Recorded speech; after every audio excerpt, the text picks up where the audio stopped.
चलिए दोस्तों, एक और वीडियो लेकर आ गए और ये वीडियो वर्ग दसम का ही संस्कृत साहित्य लेखिका का ऑब्जेक्टिव क्वेश्चन का है। और ये बहुत वीवीआई चैप्टर है, बहुत वीवीआई ये वीडियो है, याद रखिएगा। इसको आप एक एक लाइन को लिख लीजिएगा, क्योंकि आपके एग्जाम में संस्कृत साहित्य लेखिका से 5 से 6 क्वेश्चन आता है। आप इसको कर लीजिएगा। देखिए, मैंने ऑब्जेक्टिव क्वेश्चन पूरे लाइन बाय लाइन छाट कर लिखा है, और इसको देखने के बाद हमें उम्मीद है कि आपको किसी भी किताब में ऑब्जेक्टिव संस्कृत का इस चैप्टर का याद करने की ज़रूरत नहीं पड़ेगा। चलिए देखिए क्या कहता है, सुनिएगा। कह रहा ऑब्जेक्टिव क्वेश्चन है, कह रहा पहला क्वेश्चन है, समाज रूपी यान, यान मतलब होता है गाड़ी, किससे चलता है? तो समाज रूपी गाड़ी नर और नारी से चलता है। ये क्वेश्चन पूछा हुआ क्वेश्चन है, ठीक है, याद रखिएगा। कह रहा है कि साहित्य नर और नारी दोनों को कैसा महत्व देता है? तो समान महत्व देता है, बराबर महत्व देता है। इसके बाद कह रहा है कि आधुनिक सभी भाषाओं में साहित्य रचना में स्त्रियां भी उत्सुक हैं और क्या प्राप्त करते हैं? तो यश प्राप्त कर रहे हैं, प्रसिद्धि प्राप्त कर रहे हैं। इसके बाद कह रहा है कि संस्कृत साहित्य कैसा है? तो संस्कृत साहित्य विपुलम भी है, लौकिक भी है, याद रखिएगा। किस युग में मंत्र दिखाने वाले ऋषि ही नहीं बल्कि ऋषियाँ भी? ये क्वेश्चन भी बहुत वीवीआई क्वेश्चन है, पूछा है 2023 में भी पूछा है कि संस्कृत साहित्य कैसा है? विपुलम। इसके बाद पूछा किस युग में मंत्र दिखाने वाले ऋषि ही नहीं बल्कि ऋषियाँ भी है? ये क्वेश्चन भी पूछा है। वैदिक युग में मंत्र दिखाने वाला ऋषि ही नहीं बल्कि ऋषियाँ भी थी। ऋग्वेद में कितने ऋषियाँ मंत्र निर्दिष्ट की है? तो 24। आपसे पूछा जाएगा ऋग्वेद कति ऋषिया मंत्र निर्दिश्यते? तो 24। अथर्ववेद में, तो अथर्ववेद में 5 ऋषियाँ मंत्र को दिखाई है। कौन कौन? पहला का नाम है यमी, अपाला, उर्वशी, इंद्राणी, वगाम्भृणी। अब इसके बाद कह रहा है कि सबसे बड़ा उपनिषद है बृहद आरण्यकोपनिषद, सबसे बड़ा उपनिषद है। ये पूछा एग्जाम में, याद रखिएगा। कह रहा है कि बृहद आरण्यकोपनिषद में किसका दार्शनिक रुचिमति का वर्णन है? मैत्रेयी का। और अगर ये क्वेश्चन उल्टा करके आपसे पूछे कि मैत्रेयी का दार्शनिक रुचिमति वर्णन कहाँ है? बृहद आरण्यकोपनिषद में। या फिर पूछ दे कि मैत्रेयी का बृहद आरण्यकोपनिषद में क्या चर्चा है? तो दार्शनिक रुचिमति का, याद रखिएगा। 3 क्वेश्चन इससे बन गया। कह रहा याज्ञवल्क्य की पत्नी कौन थी? याज्ञवल्क्य की पत्नी है मैत्रेयी।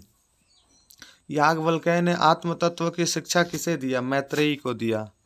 इसके बाद कहता है कि शास्त्र कुशल कौन थी? तो शास्त्र कुशल थी गार्गी। इसके बाद कह रहा है शास्त्र कुशल गार्गी जो वाचक नवी थी कहाँ बैठती थी? जनक के सभा में। जनक के सभा में कौन बैठती थी? शास्त्र कुशल गार्गी वाचक नवी। इसके बाद कह रहा है कि महाभारत में किसका वर्णन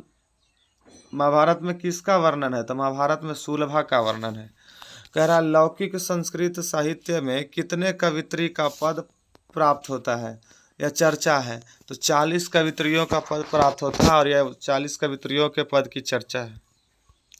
इसके बाद क्वेश्चन नंबर 16 कहता है लौकिक संस्कृत साहित्य में 40 कवित्रियों का कितना पद प्राप्त होते हैं? तो सार्ध शतम, मतलब शतम मतलब 100 और अर्ध मतलब आधा, 100 से भी आधा मतलब 50 पद प्राप्त होते हैं, ठीक है। लौकिक संस्कृत साहित्य में 40 कवित्रियों का। इसके बाद कह रहा है कि लौकिक संस्कृत साहित्य में 40 कवित्रियों में प्रथम कल्पा कौन थी? विजयांका प्रथम कल्पा थी। कह रहा है विजयांका किस वर्ण की थी? तो विजयांका श्याम वर्ण की थी। कह रहा है कि दंडी ने सर्व शुक्ला सरस्वती किसे कहा है? विजयांका को ही कहा है। या फिर पूछेगा कि सर्व शुक्ला सरस्वती किसे कहा गया? विजयांका को। किसने कहा? दंडी ने कहा। इसके बाद का क्वेश्चन है, कह रहा है कि विजयांका किस काल की कवित्री थी? तो विजयांका 8वीं सदी की कवित्री थी। चालुक्य वंश का राजा कौन था? चंद्रादित्य। चंद्रादित्य की रानी कौन थी? विजय भट्टारी की। विजय भट्टारी किसे अधिक मानती थी? विजयांका को अधिक मानती थी। ये तीनों क्वेश्चन एक ही में जुड़ा। ये क्वेश्चन तो पूछते रहता है कि चंद्रादित्य की रानी कौन थी? विजय भट्टारी। विजय भट्टारी किसे अधिक मानती थी? विजयांका को। चालुक्य वंश का राजा चंद्रादित्य। इसके बाद कह रहा है क्वेश्चन नंबर 24 कि दक्षिण भारत के प्रसिद्ध लेखिका थे कौन कौन? शिला भट्टारिक, देव कुमारिक, राम भद्राम्बा। ये दक्षिण भारत के प्रसिद्ध लेखिका थी। विजयनगर के राजा किस भाषा के संरक्षण के लिए प्रयास किया? संस्कृत भाषा को संरक्षण के लिए विजयनगर का राजा ने प्रयास किया। इसके बाद क्वेश्चन है कंपन राय किस सदी का राजा था? 14वीं सदी का राजा था।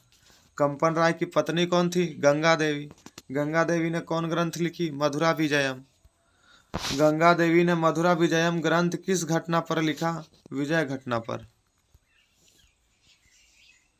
इसके बाद कह रहा है अच्युत राय किस सदी का राजा था? तो 16वीं सदी का राजा था।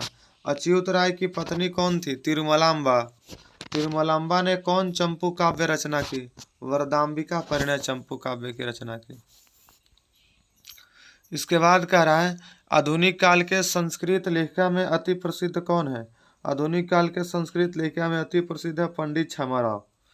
इसके बाद कह रहा है कि पंडित छमाराव का काल था 1890 से 1953। पंडित छमाराव के पिता कौन थे? शंकर पांडुरंग पंडित। याद रखिएगा, ये पूछा हुआ क्वेश्चन है और ये भी तो बहुत बार क्वेश्चन पूछा, VVI क्वेश्चन है। अब इसके बाद कह रहा शंकर पांडुरंग पंडित ने कौन सा ग्रंथ रचना किया? तो शंकर चरितम इन्होंने ग्रंथ का रचना किया। कौन? शंकर पांडुरंग पंडित। इसके बाद कहता है कि गांधी दर्शन से प्रभावित रचना है सत्याग्रहिता, मीरा लहरी, कथा मुक्तावली, विचित्र परिषद यात्रा, ग्राम ज्योति। ये सब गांधी दर्शन से प्रभावित रचना है। इसके बाद कह रहा वर्तमान काल के लेखक लेखिका है कौन कौन वर्तमान काल के? पुष्पा दीक्षित, वनमाला भवलाकर, मिथिलेश कुमारी मिश्र, ये सब वर्तमान काल के हैं। ये आपका इस चैप्टर से 38 क्वेश्चन बना। बाकी को अब तो इसमें कुछ कोई छूटा भी नहीं है। अगर आपको ये वीडियो अच्छा लगा होगा तो लाइक कीजिएगा, कमेंट कीजिएगा, शेयर कीजिएगा, सब्सक्राइब कीजिएगा। बाकी बातें अगले दिन पढ़ेंगे और ये बातें यहीं तक आज तक ही रहेंगे। ठीक है।